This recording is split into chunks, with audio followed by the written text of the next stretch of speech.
Swayam Prabha. Digital India. Educated India.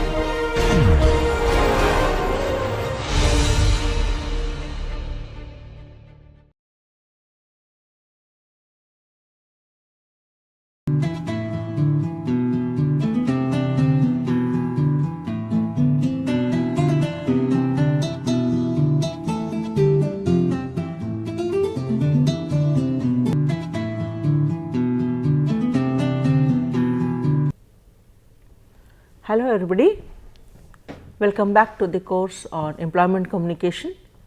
Today we will be completing the topic on listening skills. This is lecture 14, conclusion to listening skills. So, since we will be revising whatever we have learnt or gone through in the previous lecture 13, we will begin with a brief introduction, cover the important topic of active listening, what are the components of active listening and other features of active listening, and when you should not listen. After that, there will be a short movie break, and then we move further to essentials for good listening, deterrents to the listening process, feedback, helping others to listen, helping yourself to listen, what are the active ways of listening, some questions which show how you are summarizing what you have heard, developing your skills as a listener and importance of listening. Before we conclude, we will also consider why do we listen and the factors which are important in developing good listening skills. So, let us introduce you to the topic of listening skills once again.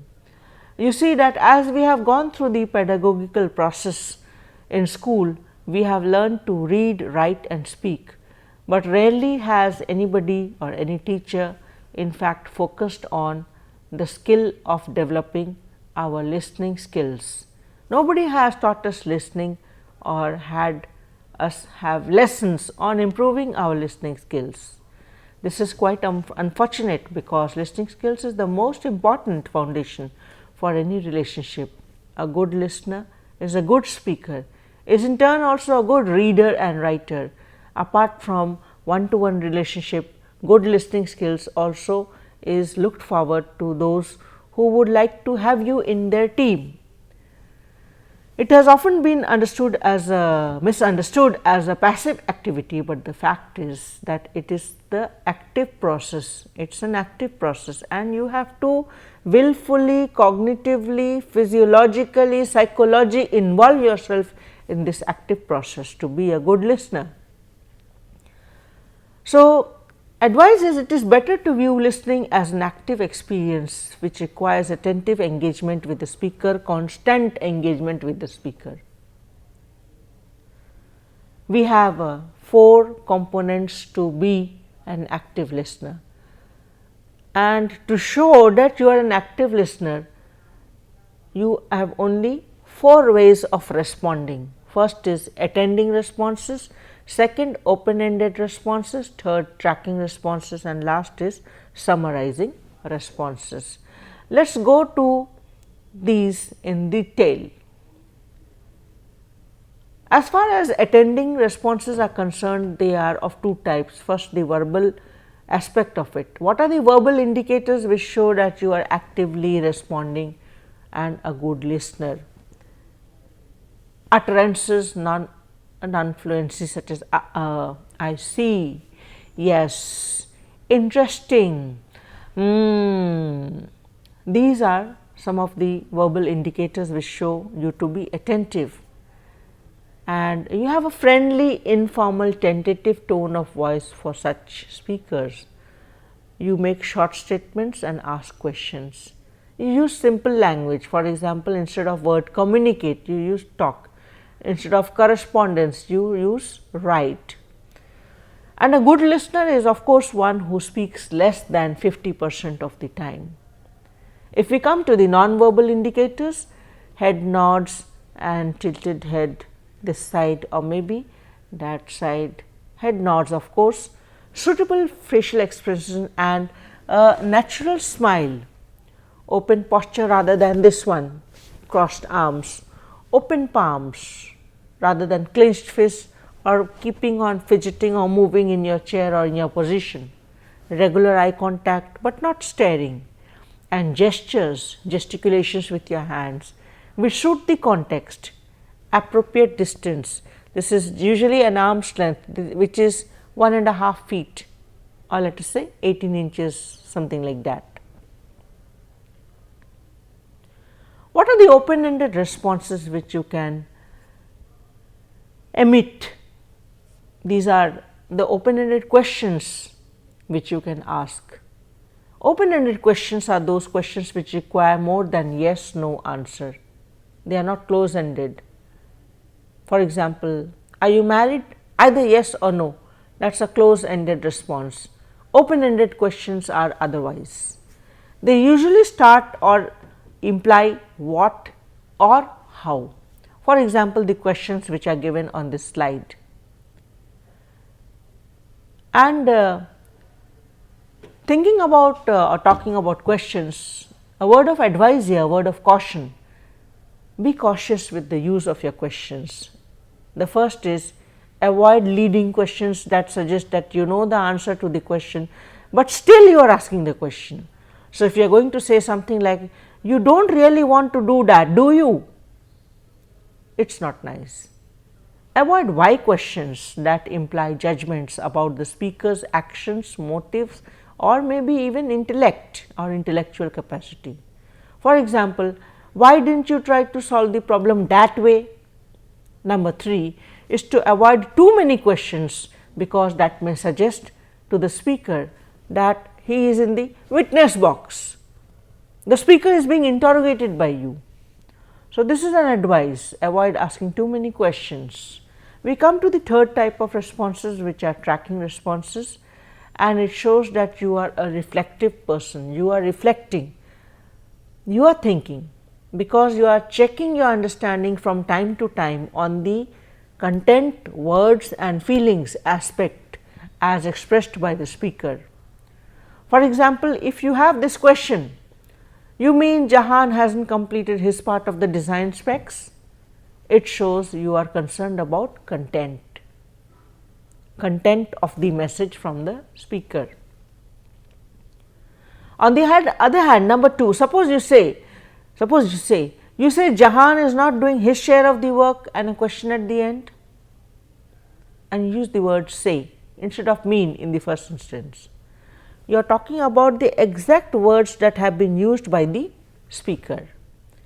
And if you are thinking about the feelings of the speaker, you may ask a question: you feel angry at Jahan? Is it not? Something like that. We continue on tracking responses. Apart from reflecting, you may also be trying to clarify, so that you are in effect you are gathering further information. For example, questions like, do you mean you do not want this assignment? Or basically you are paraphrasing whatever the speaker has said, and so you say, correct me if I am wrong, but, and then you say whatever is in your mind. Silence is a very positive tracking response in active listening skills. It is a brief pause, and it encourages the other to talk. The advice is to increase the length of your pauses, so that the other knows that now it is his or her turn to speak. But if you have too long excessively long periods of silence, it may be understood as lack of interest or attention for the topic under discussion. The fourth and last one here is summarizing responses, and the idea is that you summarize the entire conversation and then ask a question: is it accurate? And you wait 5 to 10 seconds for an answer. Other features of effective listening are on this slide. The first is to minimize distractions. If you are listening, or if you intend to be a good listener, do not have something which is distracting you. For example, in one ear you have a headphone and you are trying to listen to music as well as listen to the conversation. The second is to practice etiquette. listen with respect. The third is to avoid assumptions on the speaker, because it starts working in your mind and then you stop listening. Avoid superficial reactions. Whatever is stated, situate those facts in context and remain focused, as we say.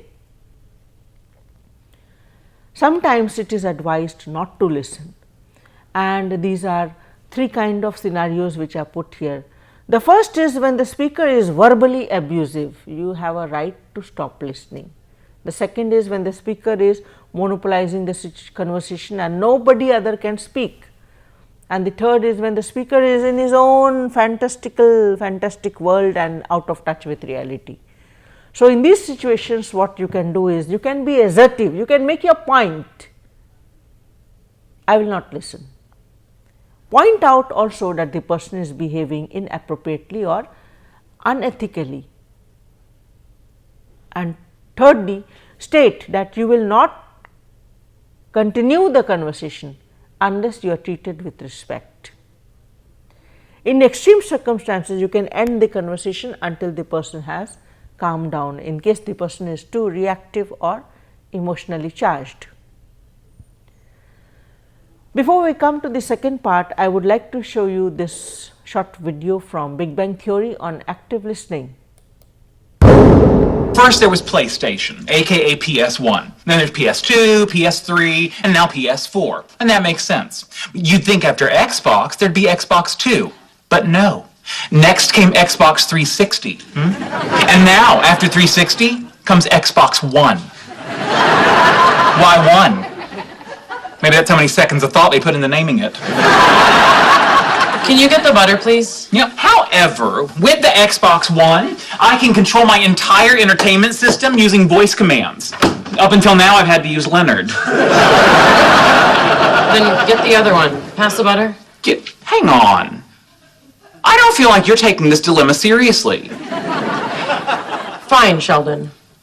You have my undivided attention. Okay, now, the PS4 is more angular and sleek looking. No way! It's true, but the larger size of the Xbox One may keep it from overheating. You wouldn't want your gaming system to overheat? No, see, well, you absolutely would not. And then furthermore, the Xbox One now comes with a Kinect included. Included? Yes! Not sold separately. Although the PS4 uses cool new GDDR5 RAM, while the Xbox One is still using the conventional DDR3 memory. Why would they still be using DDR3? Are they nuts? See, that's what I thought. But then they go and throw in an ES RAM buffer. Whoa, wait a second.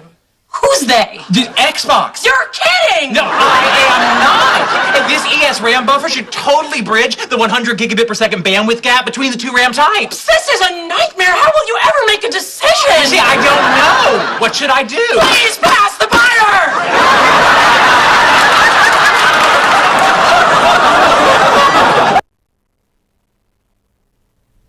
So, I hope you enjoyed the video, and we will now move on to the next part of the lecture. Listening is a three-tier process. The first phase is listening, that is with your ears and making meaning out of it through a process of critical thinking. The second is sharpening, and the third is assimilation. What happens in these three phases is, in the first phase of listening, information or messages are poured in the mind of the speaker through the auditory symbol or the stimulus. The mind automatically sifts through the message and chooses the ones it would prefer to focus on pertaining to the interest area of the receiver. The unwanted sounds or auditory symbols would be deleted. And last, in the process of assimilation, only those topics or issues which are relevant will be retained in your memory. So, the essentials for good listening is 5 here. First is a positive attitude, and second, ability to concentrate. Third, to participate in the question answer sessions at the workplace. Fourth is to have eye contact with the speaker and to have a conducive posture at the time of listening. And what are the features? What are the features essential to the attitudes or the actions you might be performing through at the time of listening? A positive attitude shows that you are accepting and you have an open personality. If you are concentrating, it shows that you are receptive once again. Question answer sequence and participating in the question answer session shows that you have concentrated on the presentation or the speech or the conversation. Direct eye contact shows that you are related, you are directly connected in contact with the speaker, and a conducive or a positive or an appropriate body posture shows that you have been attentive throughout. There are certain deterrents which create problems in the listening process, and the first is of course ego. If your ego is high, then you will not listen, you will stop, you will close your mind mentally, build mental walls against the speaker. The third is involvement with the self or preoccupation with other thoughts, and the third is past, present, future. What we mean is your mind is simply zipping through various time zones. Fourth is fear or you are afraid, and fifth is called the familiarity trip. What we mean is that you say, you think, or your attitude is I know more than the speaker because I have been there before. I am familiar with this situation, so I will not listen. And the last is stress. When a person is in stress, mentally the person will stop listening. Now we come to feedback.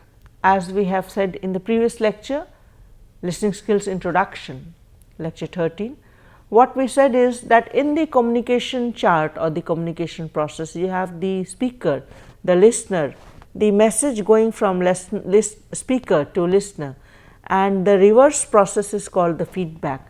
This is the most important part of the communication loop because it completes the communication loop, and it is advisable to have a strategy so that you can give good feedback through three parts, three staged process. The first is listen carefully to what the speaker is saying. Second, repeat the crux of the message, condense it, distill the message, and ensure that your intentions or his intentions or her intentions have been rightly measured. And the third is give response to the message. Feedback can be of two types. This is in simple terms. First is confirmatory, that is you try to confirm what you have heard is right or wrong, and the second is corrective feedback. You cross the speaker and you try to put him or her in the correct track or in the right mode. How can you help yourself to listen? And in this slide we have listed three main ways of attending or being a good active listener. The first is physically. Physically you have to be in fact in the same dimension. The following factors are important for physically attending to a conversation. Face the speaker squarely, maintain good eye contact, open posture, and be more or less relaxed. When we come to the psychological aspect of how to be a good listener, the advice is to develop on your ability to concentrate on what the speaker is saying and what is exactly being said, how it is being said, what is not being said, what feelings and emotions are being expressed or what are not being expressed. And the last is how do you attend verbally to a listening scenario. You listen by making eye contact, nodding or shaking your head, asking questions, summing up from time to time what the speaker has been saying, budding on what has been said, avoiding other distractions like a phone or a mobile which is ringing, not on silent mode, and people interrupting within the conversation. Think also about what might be the intentions behind what the speaker is saying. Some active ways of listening would be some questions you can ask, and listening questions are those which might first of all show interest or encouragement to the speaker, and then what happened, something like this. Seek further information. Number 2, can you give me an example? And thirdly, to explore feelings, how did you feel about that? And fourth, to demonstrate understanding or clarity of what has been already said. So, it seems as though, isn't it, like that. Summary questions are, let us say, those kind of questions which summarize your understanding of what you have listened to. So, summary questions may be something like, as I understand it, does it mean, and further, or it may begin something like, if I have got it right, or so what you are saying is, you can give encouragement to the speaker and show that you have been summarizing by some non-verbal noises of positive encouragement. Our supportive statements, for example, like I see, and then that's interesting. The third point here is keyword repetition. What keyword, what main words you have picked from the conversation, you can repeat it. And the fourth and the last is reflective statements. Reflective statements are the most usual form of reflection expressed in a statement and tends to begin with a phrase something like, you feel that, and it seems or it appears to you that. So, in brief, in short, what you are doing is you are displaying empathy and you are putting yourself in the speaker's shoes, a skill which is very good. It is identified, it is equal to effective listening. So, let us put this summary in tabular form.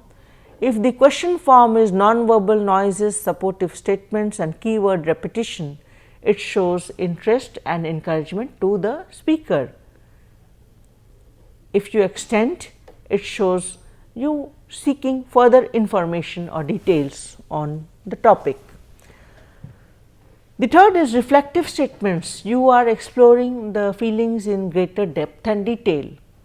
And the fourth, summarizing or summary, you are demonstrating understanding or you are clarifying on information which has already been given you by the speaker. Now, we have a long quote, but I would like to read it because I really like this quotation on the ideal listener. One research study puts it in these words: the ideal listener primarily keeps an open, curious mind. He listens for new ideas everywhere, integrating what he hears with what he already knows. He is also self-perceptive and listens to others with his total being. Thus, he becomes personally involved with what he hears. He looks for ideas, organization and arguments, but always listens to the essence of things, knowing that no two people listen the same. He stays mentally alert. He is introspective, but has capacity and desire to critically examine, understand and attempt to transform some of his values, attitudes and relationships with himself and with others. He focuses his mind on the listening and listens to the speaker's ideas, but he also listens with feelings and intuition. We have taken this from a definition of listening. The research was conducted by Ohio State University in 1968 by Elizabeth May Flummer. Now, to be ending the presentation, why is listening important? Because it is the key to success. It opens new horizons. And why are we listening as such? Why cannot we not listen, and why should we listen? We listen to gain information, to get feedback, to participate in another's story because we are empathetic, to hear, to know about their experiences and insights and situations, to learn from them, to be in control. As they say, information is power. To broaden our horizons, that is to learn more and more and more. We listen because listening is the basis of a relationship. We listen to create a relationship, to begin a relationship, to sustain a relationship, to deepen a relationship, to maintain a relationship, to be in a relationship. And we listen to respect and because we value others. In conclusion, some of the factors important to developing good listening skills are again relisted here. Good listening is firstly, most importantly, about being sensitive to the other person's voice, choice of words or diction or vocabulary, tone, speed of speech and their body language. These are the references I have used and these are the sources I have banked upon for the preparation of this lecture. Thank you for being with me and see you soon. God bless you.